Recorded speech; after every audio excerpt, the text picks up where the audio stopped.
welcome to the world of trigonometry. Okay? Remember we talked about trigonometry has to do with right triangles, first of all. Really, there's trigonometry that you can do with any kind of triangle. By the way, the word trigonometry, because I think this is a question on your homework, maybe tomorrow. Trigonometry is the study of triangles. So there's an entire branch of math devoted to triangles. Okay? Or maybe it's the measurement of triangles or something like that. But,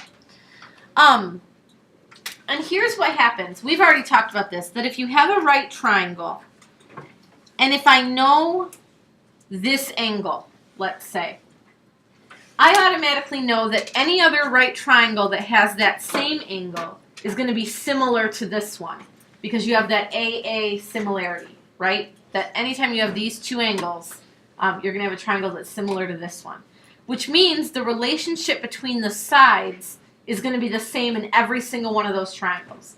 So anytime I have this angle in a triangle, I know what the relationship between these two sides is going to be. I know what the relationship between these two is going to be, and I know what the relationship between these two is going to be. Okay? So that's what this is all about, is looking at, given an angle measure, given one angle measure, knowing what the relationship is between each pair of sides. How many pairs of sides could I come up with? 3. Yep, because I could do these two, I could do these two, or I could do these two. Okay, so I have 3 pairs of sides that I could look at. Okay, well, actually, let's back up. Which one of these sides would be called the hypotenuse? The one across the 90. Across from the 90, right? So this one is the hypotenuse. Okay, and then the other two that we're going to talk about, you have to know which angle it is you're talking about. So I'm looking at this angle right now. Which side would you call opposite from this angle? The smaller.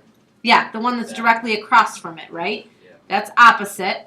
Sorry, that was a hard question without any letters or anything to go off of. And then this side, see how that's right next to that angle? Anyone know the fancy geometry word for next to?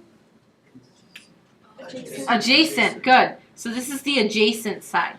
Now, adjacent can sometimes get a little confusing because when you look at this angle, this side also looks like it's adjacent, right? Both of these are technically adjacent to that angle, but this is not the adjacent side because it's the hypotenuse, okay?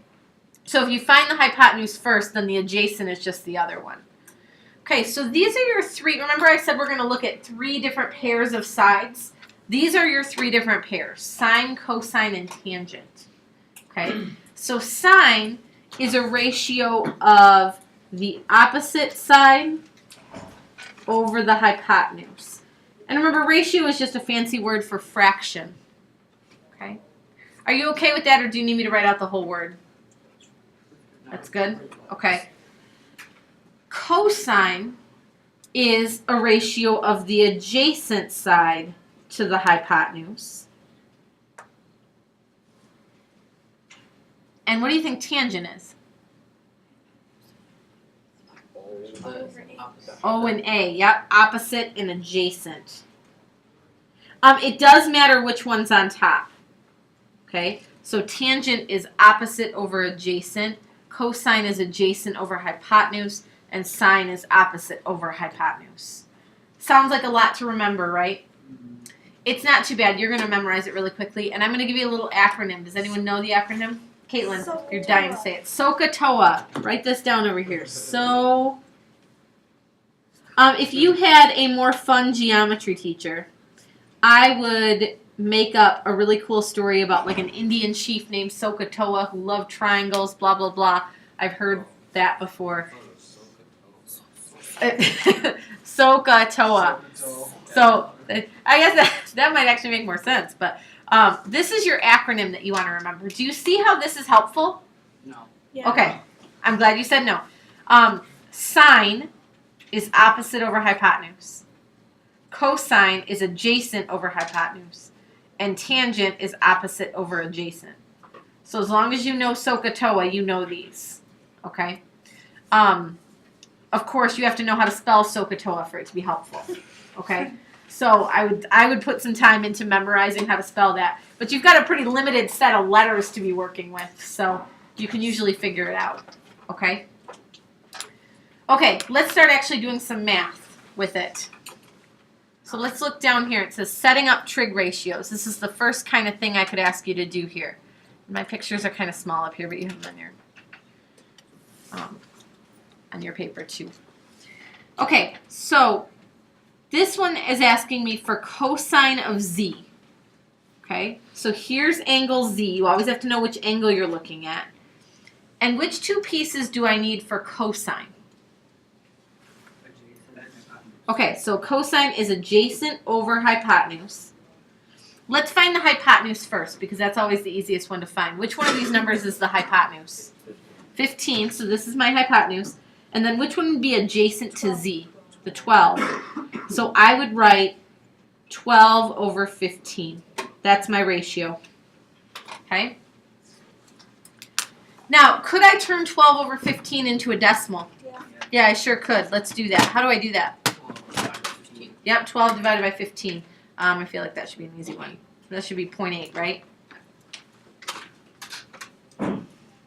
Okay, so all I did was divide those two numbers. So you can give your answer as a fraction or a decimal. I think in your homework tonight I asked for both. Okay. Okay, so let's look at number 2, sine of z. Which two things do I need for sine? Opposite and hypotenuse, yep. So here's angle z again. Remember, you've always got to find that angle first. Which one's the hypotenuse? 37. And which one would be the opposite? 35. 12. Opposite is across from, so that would be the 12. Okay, so opposite over hypotenuse would be 12 over 37. And then let's make that into a decimal.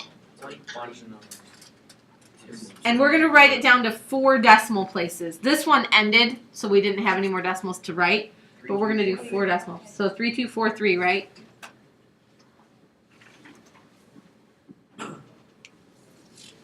Who's lost? Anybody? Okay, good. Okay, next one, tangent of C. Which two things do I need for tangent?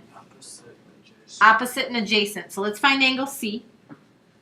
Which one's opposite from angle C? 40. The 40. Which one is adjacent? 30. Okay, anyone stuck on that? Anyone think it might be 50? Why is it not 50? 50 would be the hypotenuse, right? So that the 30, the adjacent and the opposite always have to be the legs, meaning the two that make the right angle, okay? So this is the adjacent, and so I would do 40 over 30. 1.33333. Okay, which would be 1 point. And again, I wanted 4 decimal places, so let's write down 4 3s. Okay, George? I get all of this, Mhm. but I don't really see the significance of the letters after like tangent or tangent. Oh, C. this. Okay, that's telling me which angle to look at. Oh. Because if I went over and looked at angle A, this would be my opposite and this would be my adjacent. Oh. Okay, so it's telling you where to start. That's how I know where to start from. When we do this? What's that? What are we finding? Right now, so you're right. That right now it seems kind of pointless, right? We're just stacking numbers. When the later examples are going to be how to find like missing side links and missing angle measures. Okay, so we're starting really basic right now. But eventually what's going to happen is I won't have all of those numbers and I'm going to use these to solve for that. Okay. So what does that number right now mean? That number means that in this triangle with this angle, and we don't know what this angle measure is, but it would be a set angle measure, whatever it happens to be. Anytime I have that same angle measure, the relationship between these two sides is that this side is 1.3333 times as big as this side. So if I drew another triangle with this same angle, these sides would have that same relationship. It's like the K value almost. Okay, George? So if it was like tangent B, the answer would be different. Or... Okay, B, we're never going to work with B because B is the right angle, but A, yes, the answer would be different. If I asked you for tangent of A, look at what's going to happen. If I went with angle A, do you see that this would be the opposite and this would be the adjacent? Oh. So it would be 30 over 40. It'd be the reciprocal, which would be 0.75. Okay. Okay? So the hypotenuse always stays the same, but Yes. the opposite and adjacent is switch. That is exactly right. Okay. Take note of what George just said. The hypotenuse is always the hypotenuse. Okay? The hypotenuse has no identity crisis. It is always the hypotenuse. The opposite and the adjacent change based on which angle you're looking at. And that's why this angle is important, because it's telling you what angle are you starting from. That's called like your reference angle. Okay? Good? Moving on. How about cosine of C? A and H. Okay, so adjacent, which one of these would be adjacent? 27. Adjacent is next to angle C, so that would be this one. And then the hypotenuse is here. So 27 over 45. Yep, 0.6. Oh, 0.6 exactly. Perfect. Okay. Look down at that next one. It just says sine of 38. It doesn't give you a triangle to work off of. So what this is asking you is if you drew a triangle, a right triangle with a 38-degree angle, what would be the relationship between the opposite and the hypotenuse? Do you want to draw it and figure it out? Yes. No, I don't want to. Okay? That's where your calculator comes in. Okay? Find the button that says, by the way, just a personal pet peeve of mine. They abbreviate all of these with 3 letters, which is kind of dumb because sine is really only 4 letters. Okay? So they abbreviate it S-I-N. It's not pronounced sin. It is pronounced sine. Okay? So even when you see it written like that, please don't say sin 38. It just makes you sound like you don't know what you're talking about. Okay? So sine 38. This is not cos C. This is cosine of C. These are just abbreviations. So on your calculator, if you find the button that says sine, S-I-N, try to make it, there you go.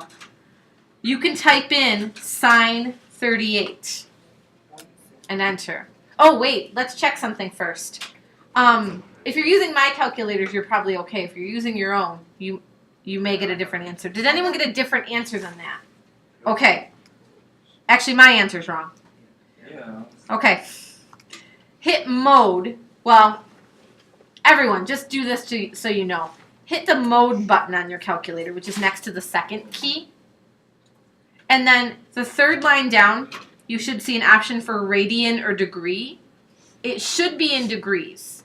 And if you're using one of my calculators, it probably is because my other students have been using them for a while this way.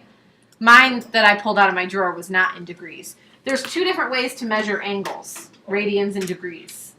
Okay? So let me show you the answer you should have gotten. You should have gotten that. Yeah. Okay? Anyone not get that? Franklin? I have a sine button. Oh, you're going to need a different calculator then. Is it? Go check and see if there's still one over there. I don't think I have any more up here. Oh, I do. This one would work. Yeah. Yeah, the phone calculator, if you flip it to the scientific, it's got that on there too. You got one? Good. Okay, so that's what we should have gotten. So really what that's telling me is that same thing. So that would be 6157 because we're rounding to 4 decimal places. That's telling me that if I drew a triangle with a 38-degree angle, a right triangle with a 38-degree angle, the relationship between the opposite and the hypotenuse would be this. Okay? So I don't even have to draw it. Back here they had to draw it because they didn't give me like what the actual measure of angle C is. But your calculator is programmed for every single angle you could ever imagine. Okay, to tell you what that relationship is. So these are like the easiest questions ever, right? Tan 61, just type in tangent 61. You should get that, 1.8040. Okay, let's check your The other one was right. check your mode. Oh, the other one was right? Yeah, this one should be right. That mode thing, by the way, once you change it, it should be fine. Oh, you did sine 61. You want to do tangent 61. So you want to hit the tan button. Oh. Okay? Good? If I gave you a quiz that just looked like that, how would you do? Oh, good. You're good right now? Awesome. Okay, let's move on to page 2. There.